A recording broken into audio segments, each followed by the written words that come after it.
You see, what is it that makes, for instance, a mum so happy? That she's able to care for and nurture this little soul.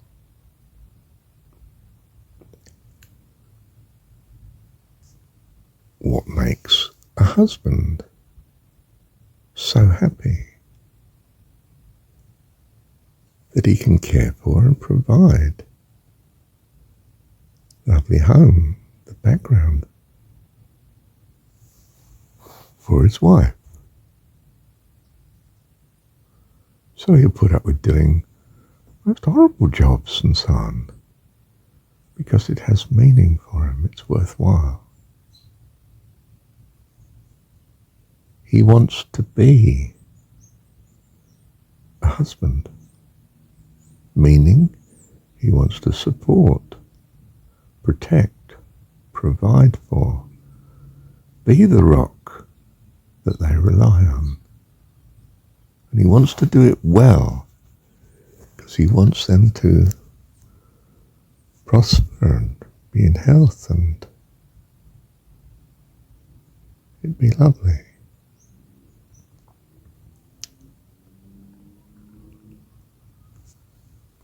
So concern for others brings us fulfillment and completeness. How do we have a concern for others? We visualize their need and the blessing of having that need met. We, in a sense, in visualizing it, feel that need and want to satisfy it, to meet it, to solve it. Quite simply, we're motivated to help. We want to help. And when we are effectively helping, we're very happy.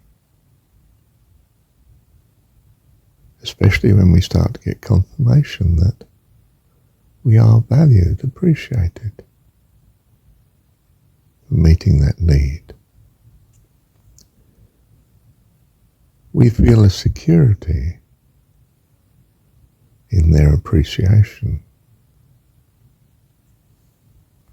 which of course encourages us to continue in our caring. We find, of course, that they naturally tend to care back because, well, they're benefiting much from the relationship with us and they want to keep it. Isn't this now some ideal?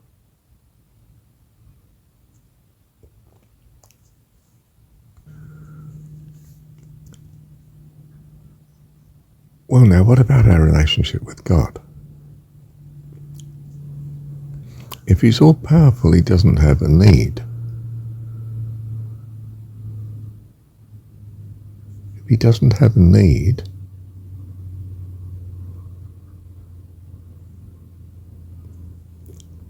I can't influence whether he cares for me or not.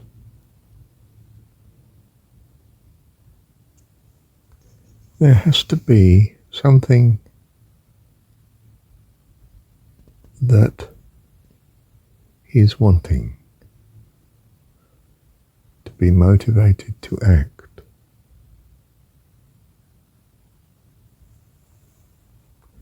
You take a particularly motherly lady. It doesn't have to be her child that's in need. It's any child that's in need. She may have 10,000 children in an orphanage that she's caring for. But there's one on the street that needs her help. She has a need. She wants to meet that need. The fact that that child is suffering is a great concern to her.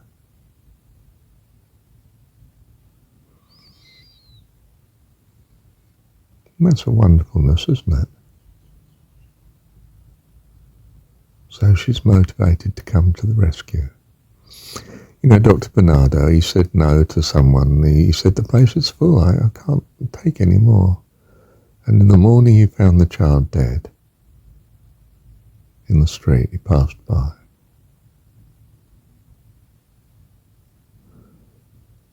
And it's said, and I don't know if it's myth now or truth or what, but he made up his mind he could never say no to anyone again.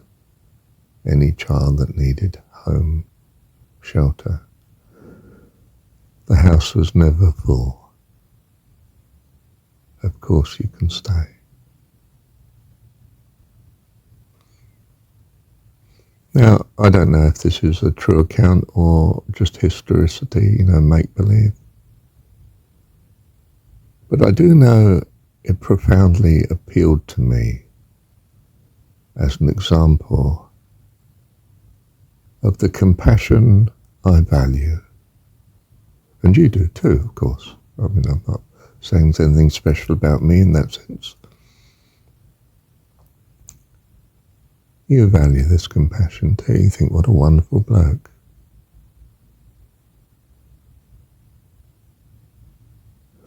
We see that in some image we might have of, say, St. Francis, isn't it? That he cared for the poor. He didn't need to. He came from a rich background.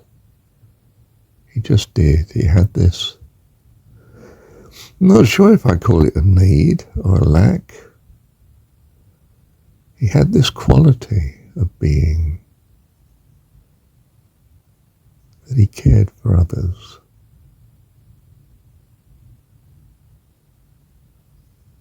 And my God, I value that. Heavenly Dad, I so value that. I don't know how that value's been instilled in me, but I value it. And I believe you do too, Heavenly Dad. You are my God. You are the personification of what I value. If I value it, how much more do you? Love you, Dad. And if I got it wrong, well, you'll guide me through. I trust you for it. Love you, Dad. Love you, Dad.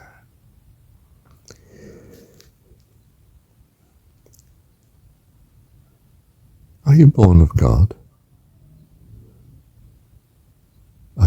I can tell you, if you're born of my God anyway, you for certain have this value, quality as I would call it, that you don't want anyone to suffer, not any creature. We are wholly against suffering in that sense. Do you see? We want a heaven, and our heaven is defined as where there is no suffering. There is love and harmony, care of all. It's as simple as that. It's very childlike or pure or simple or obvious. It just is. And we see our God, our Heavenly Dad, as personifying exactly this. So we love him to bits, of course, because he's everything we value.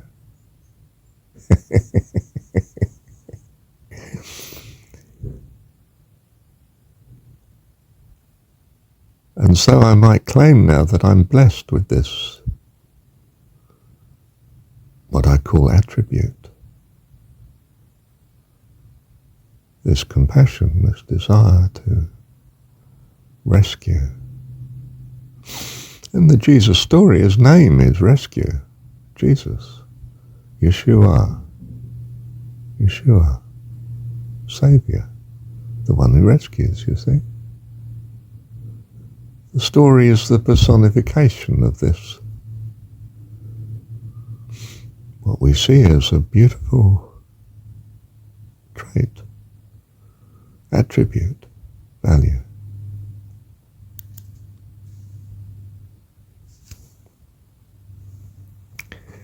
Thank you, Heavenly Dad.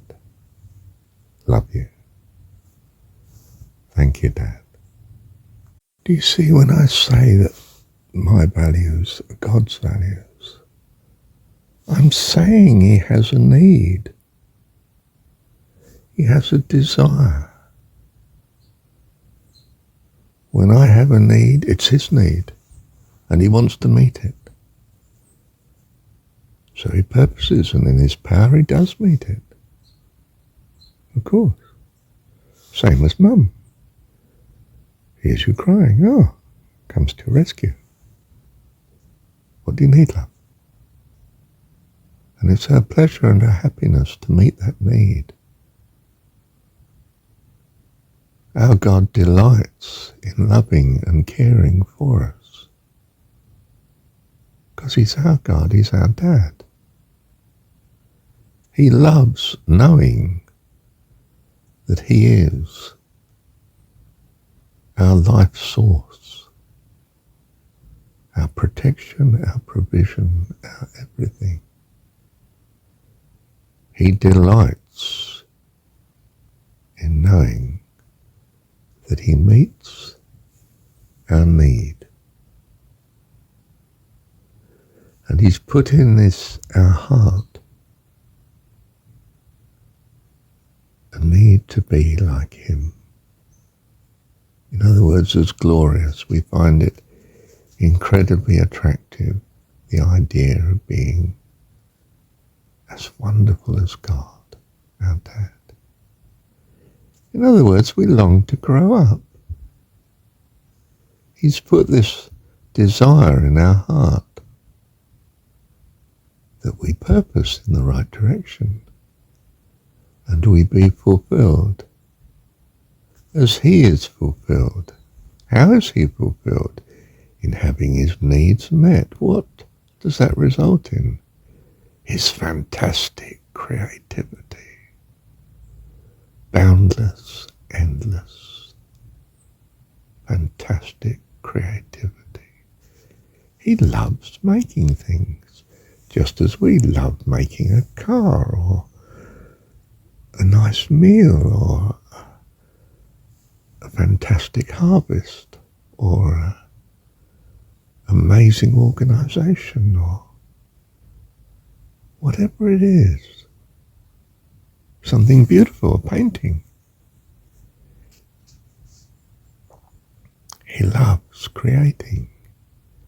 We are born of him by his grace, that we too just love creating. Because we're kids and we create all sorts of mess, but I mean and in fact, the earliest creativity is the ability to knock this castle down. Don't we see that in man? His war machines and so on. Well, okay. It's early days. He's God in the making. Isn't that lovely?